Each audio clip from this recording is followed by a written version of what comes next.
Welcome to the Back Up and Thriving Accessible Travel Podcast. My name is Sophie Elwes, and I'm the host for this series. I sustained a spinal cord injury myself back in 2011 and have a T4 complete injury, and I work as Head of Services at Backup. Over this series, I'll be interviewing a range of guests who all are affected by spinal cord injury, and each episode will look at a different mode of transport. Guests will be sharing their stories, their travel experiences, as well as some fabulous advice. Our hope is that listeners will realise that travelling after spinal cord injury is not only possible, but that it can be life-changing too.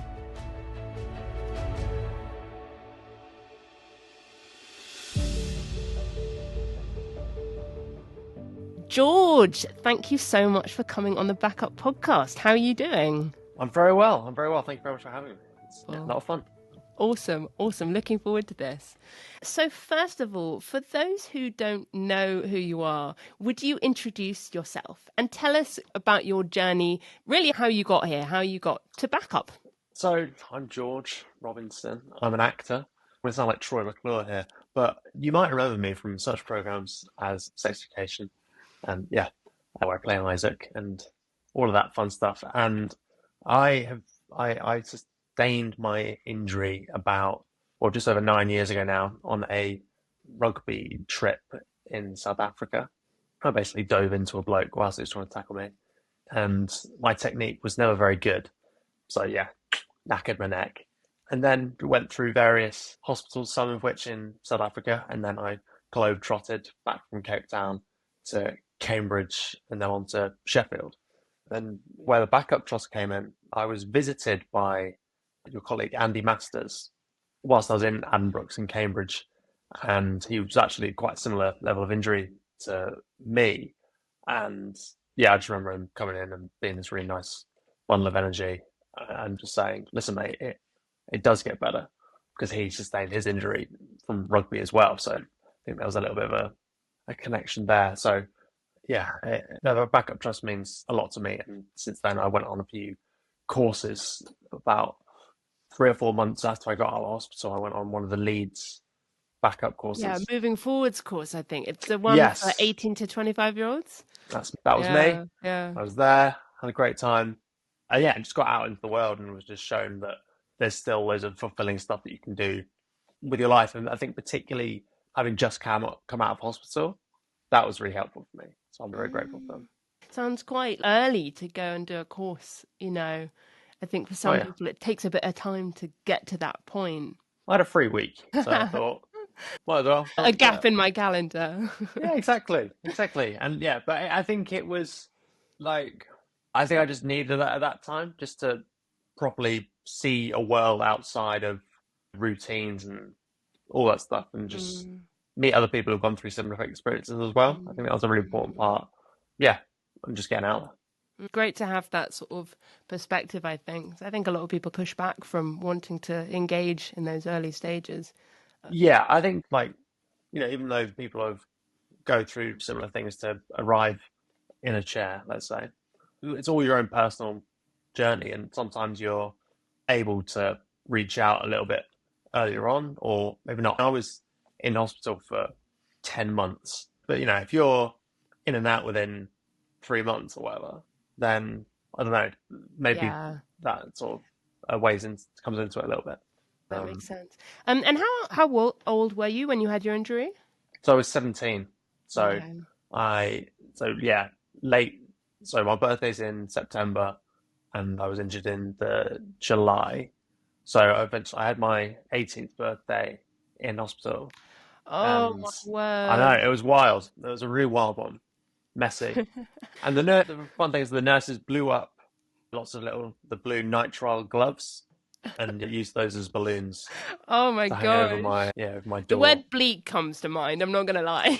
You make do, mate. You make do with what you have. Yeah, it was fun. I think I have a bronchoscopy the next day as well. Joyous. And the other thing I would ask is, what is your actual level of injury and how does that present for you? The technical jargon for me is a C4 complete, C5 sparing age rate. Now, I don't know what the sparing necessarily means. and no doctor I've spoken to has realistically given me a good answer. But I think it just means that you've got some stuff below your level of injury, like mainly my arm or my wrist or something. But we don't know why, because on all the scans, there shouldn't be. But C5 sparing. Yes, I got biceps and all that jazz. So I think something that our listeners may be curious about is to hear about your experience of your job at Sex Education. Would you tell us a bit about that and how that came about? Did you, when you were younger, were you into acting? And yeah, lots of questions there. Do what you will. Yeah, so I'd always been like a bit of a performer when I was growing up. I enjoyed making people like laugh or whatever, diffusing tension, stuff that way. So it'd always been in the back of my mind. I did drama at school. I was fortunate enough to be in a couple of the school plays, and every time I did that, I was like, "Oh, this is really quite fun." I enjoyed the collaborative aspect of it, and so extent, a lot of the drama sessions, the lessons were like, "Go and make up a play with your mates." Great, of course, yes, definitely would do that. So it was just that collaborative experience that I really enjoyed.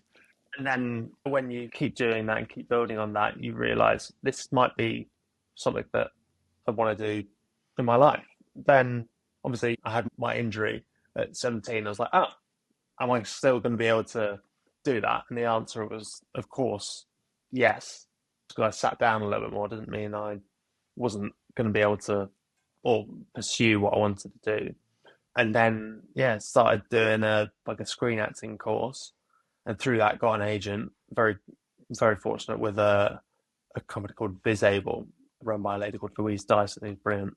Yeah, and then it just snowballed from there. I got an audition for Sex Ed. It was my second ever audition. Was it? Wow. And I think the fact that it was for this Netflix show and it had Asa Butterfield and all of these amazing actors. And so I was like, oh, I've got the audition. That's enough. That's fine. I've got a great story in of itself. It doesn't go any further than here. Great. Awesome. I'm so at peace with that. And then they kept on inviting me back to do more auditions. And then all of a sudden I was in it. And I think the fact that I was so at peace with the fact of not getting it, that sort of made me so relaxed going into the audition that I think it maybe, I don't know necessarily, but they thought that I was more qualified than I actually was. Yeah, but ignorance is bliss, I think, in that sense. But yeah, I was very at peace with not getting it, and that actually helped, I think. And then my experiences on the show itself was really amazing, coming in and being this sort of character who is so at peace with themselves, and that I gleaned a lot from in my personal life from Isaac in that sense. Yeah, and the fact that I had this, I don't care what you're going to say about me, I'm just going to live my life. I think that was very fun to do. Yeah, and there's a really nice ensemble of people in terms of the cast and the crew. Were all amazing, and they're all very nice people. It's an amazing cast and an amazing show. Yeah, I remember watching it and just lapping it up. It was groundbreaking in lots of ways, I thought. Yeah, I think so. It was a very fun show to be a part of, and I'm very proud of it to have been a part of it for how many 3 series, but 4 overall. Yeah, it's a very very fun part of my past. Amazing. Thank you for sharing that. So today, the theme of today's podcast is all about taking the train with a spinal cord injury or with a disability. Do you remember the first time you took a train after all of this stuff? Yeah, I was having to think about this. I think that the first time I can remember getting a train, it might have been I'm pretty sure it was when I went to go to London to watch Hamilton, the musical. I went with my mum and brother just on the train, and I remember because it felt like it felt like a big thing just to get on the train and shoot off, and so I left my mum to call up to sort out assistance and all that stuff, and I built it up in my head to be like this major thing about asking them to get a ramp and all that stuff. And then I turned up, I was like, oh, it's just the guy putting a ramp down on a train. It's really, I don't know what I was necessarily expecting it to be like, but it was far more straightforward and mundane than I had previously imagined it to be. And as soon as I was on it, I was like, oh, this is and then ramps off at the end, and then went about London. And I don't think I got the tube. I got a taxi in one of the newer electric ones that are a bit bigger. I remember getting in one of those and just thinking, oh, this is really simple, really. That's so great that your first experience was so positive like that. Mm, 'Cause I don't think it's the same for everyone necessarily, no, but yeah, it's a no. good way to start.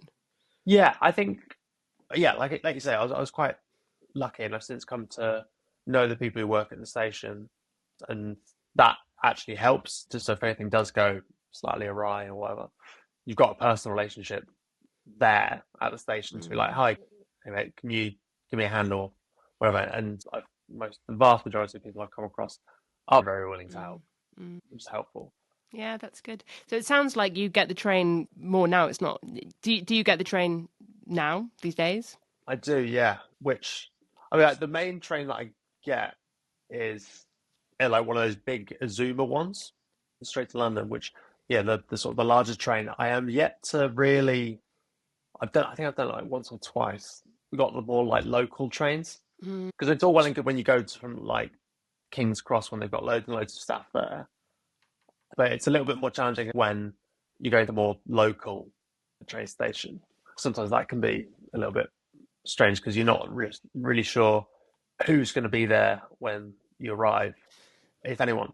But yeah, so I'm still coming to terms with that. I've done it a few times, and I think, but it's just knowing what's going to happen and predicting it and being an advocate for yourself. I think is the most important thing, and I've learned that as this process of life. I've just learned to if you're not going to be an advocate for yourself, then it's not going to work particularly well. I love that. Tell me more about that, like self-advocacy and what that kind of looks like in your life.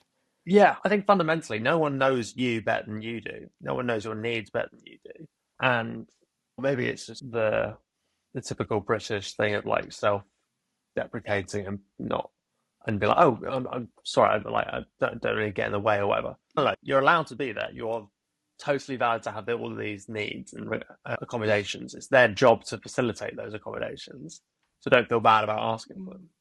Yeah, and I think just yeah, being your own biggest cheerleader is important. I think particularly when things go not to plan or whatever, you need that level of I'm gonna sort it out sort of thing. It's all fun. Oh, I love that so much. I think it's so important. And I think it's a process, isn't it? It certainly has been for me 13 years on. And it's that thing about taking space, particularly as a wheelchair user and knowing that we have needs and that's okay. It's not a bad thing. Needs isn't a bad word, right? Yeah, and I've come into it a bit with my job as well because I have to send through like a rider of all of my requirements, like hotel rooms or whatever.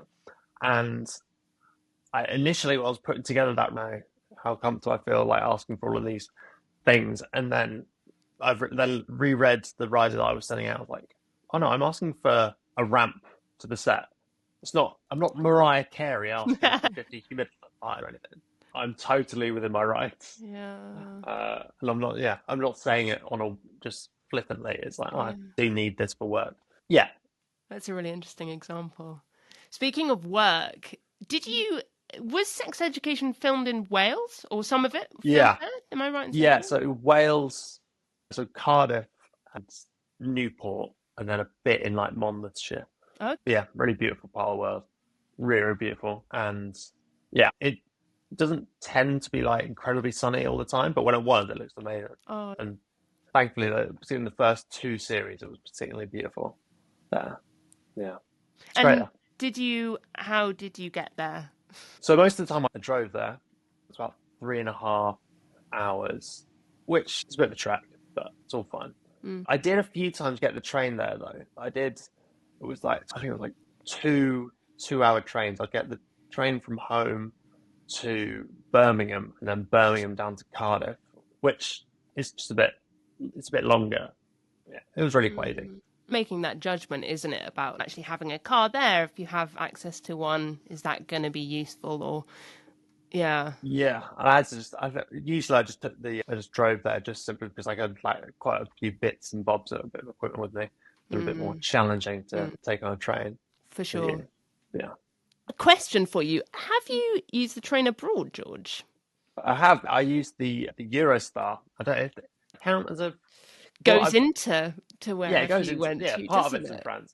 Most of it's in France. Anyway. So yeah, I took the Eurostar because I went to the Paris Paralympics, which was a lot of fun. And yeah, Eurostar was great. Eurostar was much. I think it was a similar sort of thing because it was my first time using it. So I think it was a similar sort of feeling as the first time I used a train in general. Of you build it up in your mind of it's going to be this big massive thing. But then fundamentally it's just going up a ramp and passport office is just the only real difference. I suppose that the thing I had to sort of negotiate was I was bringing like a shower chair with me, and I have got a travel shower chair. It's one of those ones I'm still not totally comfortable with it, so I thought limit the variables. I'm going to take my actual larger shower chair, and that worked well in like the terminals because I could use it as a trolley pretty much. And just put all my other luggage on top of that. But I suppose that once we got onto the Eurostar, it was just a matter of trying to fit it onto the train, and we had some the attendants going, "Ooh, where this is going to go." But yeah, we made it. We made it eventually. But yeah, it was all fine. It was Something fine. you didn't mention with a Eurostar is the lounge that you go into beforehand. Did you take advantage of that? I took advantage of it in terms of I sat in it. I didn't nick any food or whatever. Maybe I should have. You definitely should have, and it's definitely not nicking. I think, isn't it, in my experience, I've used the Eurostar a couple of times, and you have a carer ticket, companion carer ticket, free with your ticket, and you also get access to the lounge. And for me, it's wheelchair perks. It's not nicking because you're, part of the elite for that day. Sure. And Yeah. great snacks, great drinks. I think cocktail bar even. And the one in Paris is fabulous too. Highly recommend. On the way back from Paris, we were running a little bit late, and yeah, so I spent about 10 seconds in the France lounge. But yeah, next Yeah. time I will indulge Yeah. And will all of there the be a the next muffins. time? Will there be a next time? And have you got any thoughts about where you'd like to go? So no, I think there will be next time. I want to maybe I need to look into this further. But I'm trying to think what the other cities that you can get to with the The one Eurostar because it's like Amsterdam. That's the last one I Amsterdam. went to. Yeah, which was Excellent. amazing. Amazing. Really? Well, I've been to Amsterdam. I went on the ferry, which is fine, and then I had the van on the other side, which is very helpful. There's Amsterdam, Brussels. You get to Seville as well, and Barcelona. Or is that a bit of a I trek? don't think direct. I don't think Okay. direct. I think you can get to Barcelona, but I think it's two. That would be great, though. I've heard great things about Barcelona Yeah, as apparently a it's very visitor. accessible as well. Yeah. Amsterdam is not entirely, really, No. unsurprisingly. It's very old, and there's certain. I remember when I was there. There's like a part of town that everyone was saying it's really cool. You got to go there. It's where all the cool shops and restaurants are and stuff. And I finally got there. Was on a mission, Yeah. and kind of over the course of our trip got there, and it was the old part of town, and everywhere had like at least one, sometimes two steps in, and it was like all these cool shops not Yeah. available. Not for you, not unlocked yet. Not unlocked yet Yeah, in the video game of yeah. life. Yeah. I think I'm lucky in the sense I've got like an electric chair, but I suppose pushing over like the cobbles. Not fun. Not fun. And then as well, it's just you've got some kamikaze cyclists just come Totally.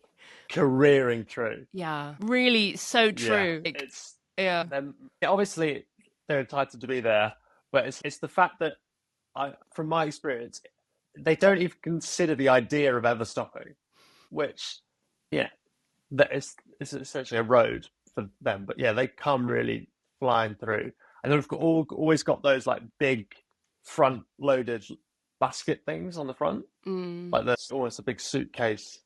Yeah, dangerous. Yeah. Yeah. Of all places, Amsterdam, or maybe Holland generally, they are absolute right of way. It's their Oh yeah. prerogative to be wherever they want to be. Beware, because they'll mess you up. They'll mess you up. For sure. So I guess back to taking the train, and if a newly injured person was listening, what advice would you give them? Perhaps about taking the train, but also maybe traveling generally. Yeah, I think my general there are a lot of drivers. There are quite a few variables out there. So, and the times you don't know what the weather's going to be like, if there's going to be flooding or all these things. But I think it's just focusing on the variables that you can control and just try to limit those variables, really. Particularly if you're going on the train for the first time, make sure that you've rung the people up beforehand to book your accessibility and assistance. That's going to be really important. And yeah, I think that's the case. Give yourself plenty of time as well. So in case anything does go wrong, that doesn't throw you off or whatever. Because if you've got a bit of a plan and you know what to do and the ins and outs of it, then that can really put your mind at ease and settle that anxiety about it down a little bit.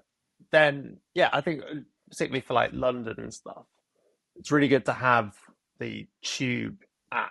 I think it's TfL Go is the app, and that will have the different, like which stations are accessible, which aren't, all that stuff. So it's been a learning for me, just figuring out which stations are step free to platform and step free to train. And before that, I didn't really know the distinction between that. So for those who are listening, step free to platform is there's like a lift you can get to the platform, but you'll need a ramp. You'll need some assistance to get from the platform to the train. And then step free to train is just, you don't need a ramp. You can just go up and chuck yourself in. But yeah, I think it's always good just to know your route yourself and know the ins and outs, because like I said before, no one's going to know what you need more than you and your journey. Yeah, but don't feel bad for asking for help, because it's their job. That's what they're there for. 100%. I love that. And you're right. I think trains, particularly in London, it's confusing. I still now, I've lived in London for a long time. The other day I found myself on the Northern Line, not very accessible. I know that's the Tube, but we can be flexible. And I couldn't keep going. Yeah, I had to get off at the station that I didn't want to get off on. And yeah, it's complicated, but you're right. TfL Go is a good app. Yeah, it's really good. Earlier this week I was in London, and it was a bit of an arduous quest because there was a power cut where I was at the night before, and I mean, my chair didn't charge like all through the night. So I was down to 40% in the morning to get home. I basically went to the station, the Thames link into St Pancras, and then as soon as I got off the train, they were like, "Oh no, all the lifts are broken here, mate. You have to get back on the train and then go to the next stop, Farringdon, go up there, and then come back on the tube the other way." But so that could have been a little bit unsettling. But I think the fact that I'd done the preparation before and I knew the ins and outs of it, it didn't feel like a massive like, oh no, what am I going to do now? It was very much, I know all the constituent parts. I know what to do when I'm dealing with getting off the train, requiring the ramps. I knew how to negotiate those things. And yeah, it was not necessarily part of the plan in terms of my travel, but we made it, and I got back home with 7% battery on my chair. Oh my word. So that's really interesting. And it sounds like a sort of matter of managing expectations of yourself, and that's perhaps something that's come with living with a spinal cord injury for some time now. Yeah, and I think it's one of those ones where those sort of things happen to everyone. There are rail replacement bus services when things go down. The fact that sometimes there will be a lift that's not quite working, that maybe that's a more specific problem for wheelchair users, but other people have similar nightmares in terms of access wise. I think of it that way, actually, in some weird way, is a bit more helpful in the terms of it's not just you that has these sort of days where everything seems to be working against you. Everyone has those days. Yeah, and I find that somewhat puts my mind at ease in terms of I'm not an outlier.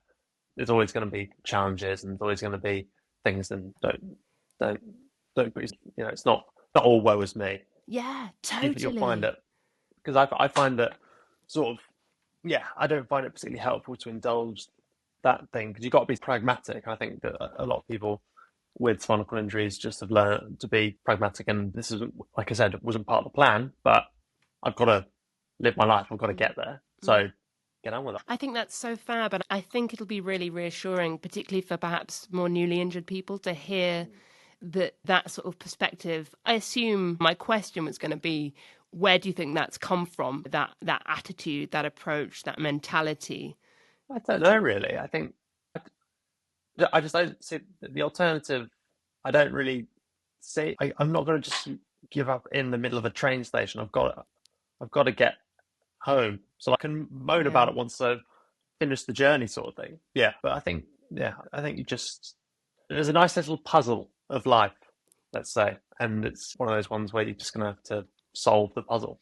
I love this. I love this. Before, when we were chatting, you mentioned a couple of apps that you used. Is there anything else specifically about train travel that you use, tools or whatever, when traveling? It's mainly yeah. Trainline is actually really the app is very helpful in terms of booking tickets and stuff. And yeah, the TFL Go one is particularly helpful. The Eurostar's got a good app. Yeah, I think that there are lots of these things that are quite helpful. The particular one, I feel like I should get paid for them, but the TFL Go one is very Yeah. good in terms of you can toggle the access requirements, so you can so it'll do it so you don't even see the stations that aren't accessible, which is helpful because it's not even an option to accidentally get off at one of them because on the map they don't exist. So you just And keep on going. yeah, it's great also. A tube map is quite complicated for those who are not familiar with it. So it kind Mm. of avoids having to understand that. Yeah, yeah, definitely. I think just those would be the main ones that I think through. I know in my experience, I don't actually know if there's an app with it. I think there probably is, but there's like a railway assistance app. I remember Okay. before when I was injured, you had to call up, and I always found that a little frustrating. I didn't feel like I had to call 24 hours Mm. beforehand in order to get a ramp. I felt like if I wanted to be spontaneous, I wanted to, Yeah, maybe just the rebel inside me. But now you can book assistance. I know you can do it online, and I suspect there's probably an app for that as well. And it's so much easier. So, mm. yeah, that's a good one to know about. Yeah. I'm a similar opinion to you in terms of if the people there could take 5 minutes out of their day to put a ramp out, then they should. I should just be able to turn up. And I think the vast majority of the time, that that does work, and you can just do that. I think that sometimes like I said, like people earlier on in their injuries, it's quite nice just to have that Yeah. peace of mind that it's definitely there. And I don't tend to. I haven't really looked into using the apps for booking assistance. I personally don't mind ringing up because then you know that you've spoken to someone, and there's that thing of okay, now I'm not just on a system that's going to be lost or whatever. You can see it, and you've spoken to someone not in the flesh, but not just a robot. And so sometimes I'd say, yeah, I find it a bit easier to speak to someone. Yeah, because I can't. Yeah. I'm lazy. I don't want to keep tapping around on my phone. Yeah, that's fair. Yeah, That's I'll have a look because I think that sometimes because of the train system in the UK being privatized and all that fun stuff, there's lots of different companies as well. yeah, So you're right. LNER, so sometimes they won't always share as much as you need. So sometimes you'll have to go, oh, this is an LNER train. This is a Thameslink train. This is a Northeastern Railway. Like it's sort of sometimes it's a little bit separated and yeah. So I sometimes because I don't want to keep on clogging up my phone with every app under the Yeah. sun. Yeah, every train line kind of thing. Yeah, Yeah, let yeah, me just got search up. a big folder of okay, yeah, Wheelchair user life. This is what my yes, phone looks exactly. like. The joy, it's always a joy. Yeah, but I think that, like I said, if you do it the first few times, just get a handle of it, and then you can understand, and you know meet someone at the station for the first time, and really build a rapport, and then you can just go from there. And you can play a bit faster and looser with your life. But I think just initially, just give yourself plenty of time. Just go at whatever speed you want, and yeah, you'll do great. A question that comes to mind, there are various stories. There was a story with Tony Gray Thompson quite recently about not being let off a plane, not being provided with the assistance. A plane, a train. Has that happened to you before? So I've never been left on a train, thankfully. Sometimes there have been a few close calls, but I'm very lucky in the sense I've got a companion with me, so they're able to poke their head out the train and chase someone down. yeah, I think sometimes that can be a little bit frustrating. I'm very fortunate that that's not happened to me yet. Mm. But yeah, it's really annoying when it happens. I think sometimes because they've got like an app, the staff members have got an app, Okay. and they'll have people designated to take certain people off the train. Mm. And I remember there was a few weeks ago where I got to King's Cross. No one was there to pick me up initially. So I sent my PA out to look around us when he found someone. And he looked up at him and was like, "Oh no, sorry, I'm not down to take him off the train." And yeah, so my PA was then able to just be like, "No, get off the train." Mm. So I was very fortunate in that. But I find that don't feel afraid just to ask another passenger just to holler Mm. for you. Or maybe one of the feels like the staff members in charge of cleaning up, like the litter pickers and the cleaners, use them to help you out, Mm. which they can holler on your behalf. I don't know why I'm using the Definitely. word holler. I've never I used it like before in my life. it. Yeah, but I think hopefully at some point we'll have some trains that automatically put ramps down. I know, that would be the thing, wouldn't it? I think the thing that kills me slightly is the ramps when they put them down and the noise that it makes and how not complicated, but they're not straightforward for them to put them out. And it's a No, it bit of seems an like a really weird ordeal. design. Yeah, Yeah. it's a little bit because the with the new Azuma ones, they have to like put a key in to unlock a thing and fold it down and then put the ramp on top of it. And it just is very cumbersome and it feels unnecessary. So it feels like even though it's like a whole thing about access, but it just feels like an engineer's thing. You just haven't. It's not been very well designed Mm. because, for example, like the taxis, the larger taxis that have the ramp that goes like underneath the floor, they just pull it out. I don't understand why that Oh, can't yeah. be Yeah. implemented in the train. It just sounds really simple. Yeah, Mm. I'm not an engineer. In broad terms, it doesn't sound outrageous. No. What I would love to see in the future is an automatic ramp. You hit a button, and yeah, okay, we can't expect it to be on every door, but on Mm. every train, definitely. And you hit the button, the ramp goes out, like on buses. It's great. It doesn't sound that hard at all. I don't get it. But yeah, nonetheless. None. Nonetheless, for now, it's a system. We've got to deal with it. Yeah, for sure. Okay, so to round things off, I've got a couple of questions to finish things off with. George, what is your top travel memory, or one of, since you sustained your injury? Would you say it doesn't have to be just on trains? It can be anything. Let me think. I think it's probably the Eurostar, to be honest. I'm a bit nerdy in the sense of I just because there was a little screen on the in the cabin, and it was giving me all the stats about how fast you were going, how far below the water you are. And then the sort of the nerd in me was like, "Oh, this is great. I've just let me settle in. How many meters below sea level are we? We're 100 below sea. Wow, this is very cool." So that was very fun. And then the fact that it went smoother than I had thought, that also helped. Mm. And it was nice weather as well. So we got off. Mm. We're in Paris. Really nice. And then, yeah, I was able to get bread really quickly. And I really like French bread. Mm. I'm with That you. was great. I'm with you. It's I mean, great. the fact it was one of those places where it was all complimentary, the bread. And I think I made it my mission to make them regret their idea of complimentary bread. They charged me like €10 for an orangina at a place. No. Oh, €10. Orangina's great, isn't it? €10 is Yeah, outrageous. But yeah. I Orangina. think it was I had to get it. I had to get it because it's orange, like it's Yeah. orangina. Yeah. And you know when you've got like something in your head, and I mean it could have been like €50, and I still would have been like, go on, put it on the per diems. Yeah, I'll claim it back.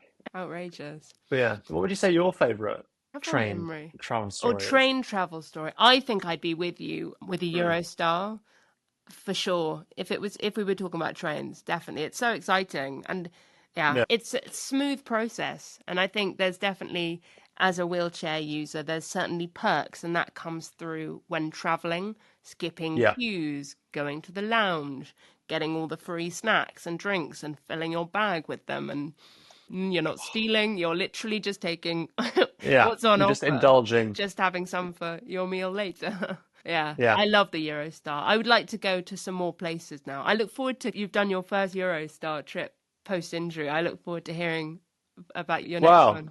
I wonder whether I need to test out all of the trains. Definitely. Because I don't know how much I'd enjoy like the Trans-Siberian Railway. That sounds like long. If they've got a lounge, if they've got a good lounge involved, then maybe that'll change my mind. But yeah, I'll make my way down on the Eurostar to like Barcelona and Seville. Yeah. Milan, maybe. Yeah. All the places. Love it. Look forward to hearing about those future Eurostar adventures. So, a couple of questions to finish us off. What would you say your top tip for living well with a spinal cord injury? Not just about travel, but broadly. You've given us lots of great insights, but what's one of them, or your top one? I think it's just to find a good routine in terms of, because I find that particularly, maybe this isn't just for life with a spinal cord injury, but there are a lot of variables, there are a lot of things that you can't control. And I think just putting that peace, being at peace with the fact that there's certain things you can't control and focusing on things that you can and perfecting those. So you can just, when things do crop up in life, you have the skills and the things that you can do to minimize that stress really. So I think get into a good routine and then you can push and pull it to see, I can stretch it here, I can do this instead of that. But I think always knowing that when you're feeling a bit under the weather or things aren't going quite right, you can always just return to the routine, the things that you know, and then build from that as the building blocks of your day or whatever. Yeah. And I'd say try and eat well as well. I think that's quite important. Just because whenever I'm feeling down or not 100% or whatever, I always do like a checklist in my head of what are the possible reasons that I'm not feeling 100% in terms of, did I sleep well last night? Did I eat enough food? Did I drink enough water? What type of food did I eat? And you just go bang. And then if one of those is out, then it'll be that. Otherwise, go and see a medical professional. Yeah, I'd say those things. Just trust that you know yourself. Yeah, I think that's probably the main thing. Trust that you know yourself better than anyone. Love these, and love how applicable they are. So much of the time, this advice is not just for people with a disability or whatever. It's humans, isn't it? Yeah. It's going to sound weird, but I don't treat yourself as like an outlier as well. Just everyone is very similar in lots and lots of ways. So we're all very similar. So we're all going through similar things. So don't feel bad and don't feel like you're alone and that you're the only person who's going through like arduous times. Everyone is having these moments where not everything's going their way. And sort of I personally find that quite comforting, the fact that at some point everyone's going to have a bit of a naff day. So yeah, it's not the end of the world, and planes still flying in the air. No one gets hurt. Yeah. We're all good. Couldn't agree with you more with that. Love it. And I think that's a really nice way to end our conversation. So, George, thank you so much for coming on the Backup Podcast. We really appreciate it. Not at all. Thank you so much for having me. I'd love to see you again. You've been listening to the Backup and Thriving Accessible Travel Podcast. We hope you enjoyed this episode. If you did, please do give us a rating, review, and subscribe or follow on Spotify, because this helps us reach more people that might enjoy or even benefit from listening. See you next time.